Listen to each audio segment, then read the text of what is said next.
Good morning students, I am Dr. Priyanka Bhalerao and welcome to my channel Royal Educational Services। तो आज हम लेके आए हैं क्लास 10th का कोऑर्डिनेट ज्योमेट्री। कोऑर्डिनेट ज्योमेट्री जो है आज हम स्टार्ट करने वाले हैं, जो कि एक बहुत ही इम्पोर्टेंट टॉपिक है। यहाँ से आप कुछ फॉर्मूलेस ऐसे देखेंगे कि कैसे दो पॉइंट्स हैं उनके बीच में डिस्टेंस फाइंड करते हैं। तो सबसे पहले हम देखते हैं डिस्टेंस फॉर्मूला। डिस्टेंस फॉर्मूला, ठीक है। अब चूंकि डिस्टेंस की बात हो रही है ना, डिस्टेंस की बात हो रही है मतलब कोई दो पॉइंट्स होंगे जिनके बीच का जो डिस्टेंस है, दूरी जो है वो आपको तय करनी है, ठीक है, वो आपको फाइंड करनी है।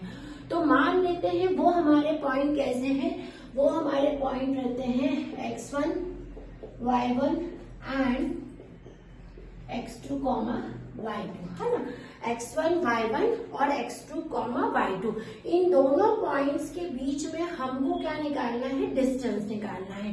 तो हमारी कोऑर्डिनेट ज्योमेट्री में ऐसे दो पॉइंट्स के बीच में डिस्टेंस निकालने का फॉर्मूला हमने देके रखा है अंडर रूट ऑफ, है ना। मान लो ये आपका a है और ये b है, तो आप लिखेंगे ab, है ना।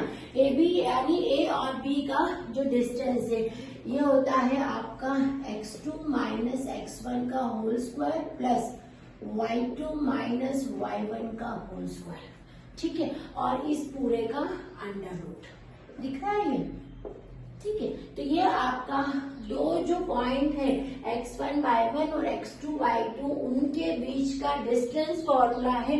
जब भी आप दो पॉइंट्स के बीच में डिस्टेंस निकालेंगे ना, तो आपको यही फॉर्मूला हमेशा याद रखना है।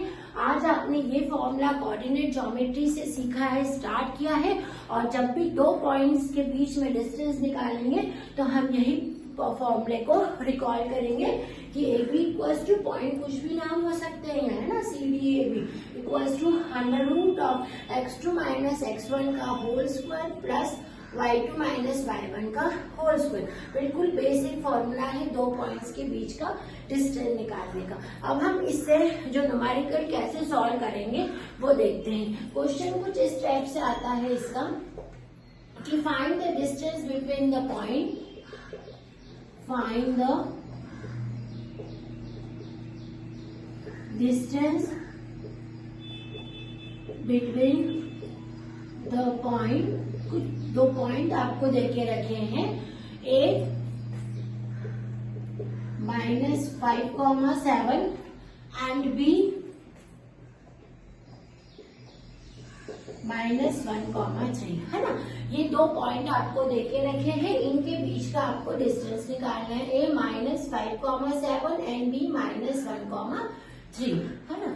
तो हम इसको सॉल्व करते हैं। सॉल्व करने के लिए हम सबसे पहले हमारे गिवन पॉइंट लिखेंगे। गिवन a -5,7, हम क्या करेंगे, इसको x1 और इसको y1 मान लेते हैं। ये क्या हो जाएगा हमारा x1, y1, है ना।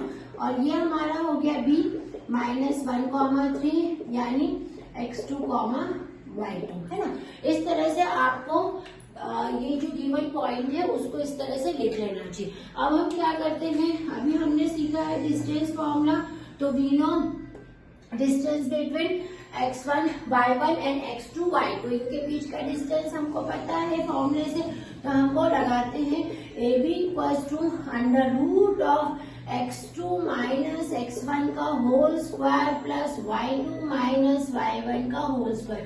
अब हम क्या करेंगे, ये जो वैल्यूज है हमारी x1, y1 और x2 और y2 की, वो इस फॉर्मूले में हम क्या करते हैं, वैल्यू पुट कर देते हैं। ये वैल्यू पुट करेंगे हम, देखो यहाँ से x1 की वैल्यू कितनी है -5, y1 की वैल्यू कितनी है 7, x2 की वैल्यू है -1, y2 की वैल्यू है 3। वही चीज हम यहाँ पर रख देते हैं, ठीक है। तो ये क्या आ जाएगी, x2 की वैल्यू है -1 और -x1 यानी +5 का होल स्क्वायर प्लस y2 यानी 3, y1 -7 का होल स्क्वायर, है ना। ये वैल्यू आपने रख दी। अब 5 -1 आप करेंगे तो कितना आ जाएगा, ये 4 का whole square plus 7 minus 3 again 4 का होल स्क्वायर। तो ये 4 का होल स्क्वायर अपन ने लिख दिया। तो ये कितना आ गया यहाँ से 4 4 जा 16, तो 16 प्लस 16 कितना होता है आपका √32, है ना। यानी इसका जब रूट सॉल्व करेंगे आप, है ना, तो वो कितना आ जाएगा 4√2 यूनिट। ठीक है, मतलब जो आपने डिस्टेंस निकाला है AB डिस्टेंस, वो कितना आ गया 4√2 यूनिट। तो इस तरह से आपको ये डिस्टेंस का जो फॉर्मूला है ये अप्लाई करना है और दो पॉइंट्स के बीच का डिस्टेंस फाइंड करना है। आप इसको नोट डाउन कर लीजिए। नेक्स्ट वीडियो में हम फिर से मिलते हैं इसके कुछ क्वेश्चंस के साथ में। Thank you.